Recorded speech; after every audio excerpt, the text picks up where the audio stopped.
Okay, this is chapter 3, section number 2, part 5. This is the last part to section number 2. While you're watching this, you need to keep in mind that your question is going to be to summarize what happened to the Incas, how Pizarro was able to conquer the Incas. And you're going to do this by summarizing what you have learned from this lesson. So keep that in mind while you're watching this. You might be thinking that Cortez just got lucky with the whole God legend, smallpox, and having the emperor who was indecisive. Surely that wouldn't happen again. The year is 1532, and another conquistador named Francisco Pizzaro is about to make his debut into history. In 1513, Pizzaro is a young man when he joins an expedition led by Vasco Núñez de Balboa, who trekked through the jungles of Panama to become the first European to catch sight of the Pacific Ocean. Pizzaro had heard rumors from other explorers of a vastly rich and sophisticated empire high up in the Andes Mountains called Peru. We know it as Peru. Pizzaro himself was born in Spain, the illegitimate son of a soldier. His family was too poor to send him to school, and so he never learned to read nor write. Being illegitimate in those days meant you did not inherit your father's property. Not that he was going to inherit much anyhow. Pizarro set out for the Americas, and he became a brave and ruthless soldier. Pizarro is so inspired by the story of Cortez that he decides that he too will set out on the Americas mainland to find another city of gold like Tenochtitlan. In 1524, he tries to trek down Central America to find his city of gold. Bad weather, a lack of food, and skirmishes with hostile Indians forced him to turn back. Pizarro tried a second time, and this too failed. His third attempt in 1532 would be the one that lands him in the history books. He had a small band of some 200 conquistadors. Amongst them was another famous name, a man by the name of Hernando de Soto, who would Hernando de Soto terrorized the southeastern United States, or as he liked to call it, he explored it. The group landed on the coast of Ecuador. From there, they made their way into the rugged Andes Mountains, one of the tallest in the world.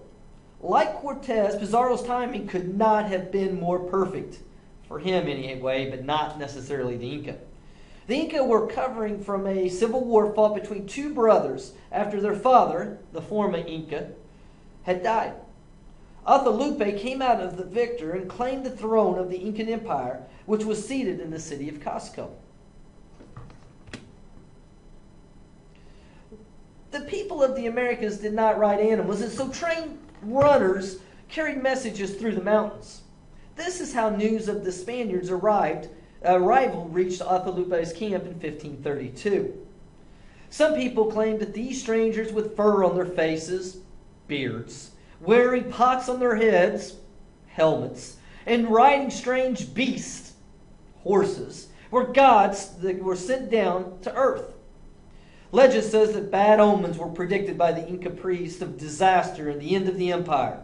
Atahualpa, by historical accounts, knew that these men were not gods.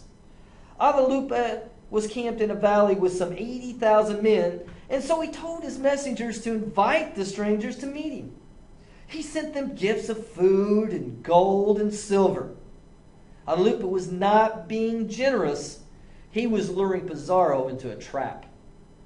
After all, what could 200 men do against the mighty Inca army? Well, Atahualpa arranged a meeting place in a nearby town where 35,000 of his soldiers waited in the mountains. When Pizarro greeted the emperor, he told him, through a translator of course, that the Spanish king, Charles, was the only true king, that the Christian God was the only true God, and Pizarro then handed the emperor, Atahualpa, a copy of the Bible. Atahualpa threw the Bible to the ground, and the Spanish fired their muskets and the 2 cannons that they brought with them. The Inca army became confused and frightened in the chaos. Pizarro and his horsemen charged the fleeing soldiers who had never seen such strange weapons and animals. It must have been a terrifying experience for the Indians, armed with arrows and spears, to be seeing this mass confusion by the Spanish. The success of the Spanish was in their weapons, which were foreign to the Inca. Even though the Spanish had superior technology like cannons and crossbows and guns and horses, what won the battle was fear. By the end of the battle, some 1,500 Incan soldiers lay dead, but the Spanish suffered only a few minor wounds. Most importantly, Guadalupe had been captured and was now held hostage by Pizzaro and his men. For months, Guadalupe was held captive, given orders under Pizarro's direction. The Incan generals were too afraid for the emperor's safety to attack. Guadalupe gave Pizzaro 13,000 pounds of gold and silver in exchange for his freedom. After getting the gold, Pizzaro went back on his word, of course, that's shocking, I know, and put the emperor on trial for treason for worshipping false gods. He was sentenced to be burned alive unless he converted to Christianity, and then he would only be strangled to death. Guadalupe converted and was strangled in front of his subjects.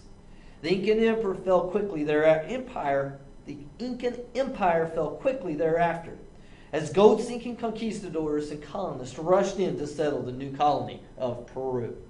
And as you can see, they pulled out some $1.5 trillion worth of gold in today's money out of the mountains of the Andes, or the Andes rather.